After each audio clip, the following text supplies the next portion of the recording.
কেমন আছেন? জামাত ইসলামীর এবং 10 দলের এমপি প্রার্থী দাঁড়িপাল্লা মার্কা। আচ্ছা, হ্যাঁ ভালো আছেন? এই যে দিদি, আমি হচ্ছে রাহান, দাঁড়িপাল্লা মার্কা, মার্কা দাঁড়িপাল্লা, জামাত সহ 10 দলের প্রার্থী। ঠিক আছে, আমাদের আশীর্বাদ পরিবর্তন চাইলে জুলাইকে ভালোবাসলে আমাদের ভোট দেবেন ইনশাআল্লাহ। ভোট হবে দুইটা, একটা হচ্ছে গণভোট আর একটা হচ্ছে সংসদ নির্বাচনে যে দলকে ভোট দেবেন, যে প্রতীকে ভোট দেবেন।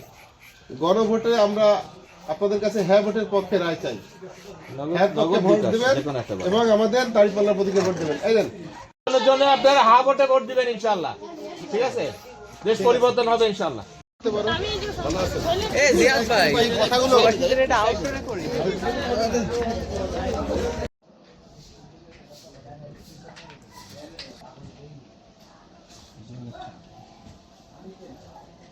বাগেরহাটের নির্বাচনের পরিবেশটা খুব উৎসবমুখর ভাবেই হচ্ছে। বাগেরহাটের মানুষ নয়, বাংলাদেশের মানুষই দীর্ঘ 17 বছর ভোট দিতে পারেনি। জোর করে তাদেরকে ভোট দেওয়াতে বাধ্য করা হয়েছে, কাউকে ভোট দেওয়া থেকে বিরত রাখতে হয়েছে। এই অবস্থায় সামনে যে নির্বাচনটা আসছে 12 তারিখে, এই নির্বাচনটা সবাই উপভোগ করার জন্যই মুখিয়ে আছে। এই কারণেই উৎসবমুখর পরিবেশে নির্বাচনের কাজ আমরা করতে পারছি। এখানে বিএনপির প্রার্থী আছে, স্বতন্ত্র প্রার্থী আছে, জামাত ইসলামী এবং 10 দলের প্রার্থী আছে, ইসলামী আন্দোলনের প্রার্থী আছে। আমরা যে কয়েকজন প্রার্থী, আমাদের সবার মধ্যে একটা চমৎকার বোঝাপড়া আছে। দীর্ঘদিন আন্দোলন সংগ্রাম একসঙ্গে যাদের সঙ্গে করেছি তারাও আছে।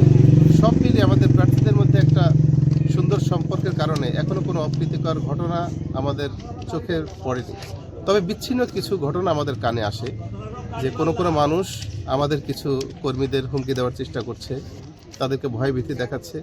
এটা বিচ্ছিন্ন ঘটনা হিসেবে আমরা দেখছি। তারপরেও আমি চাইব যে সামনের দিনগুলোতে এই বিচ্ছিন্ন ঘটনারও যেন অবতারণা না হয়। যে পরিবেশটা বিরাজ করছে, এই পরিবেশেই আগামী 12 তারিখ পর্যন্ত নির্বাচনটা সুষ্ঠুভাবে সমাধান হবে, এটা আমরা প্রত্যাশা করি।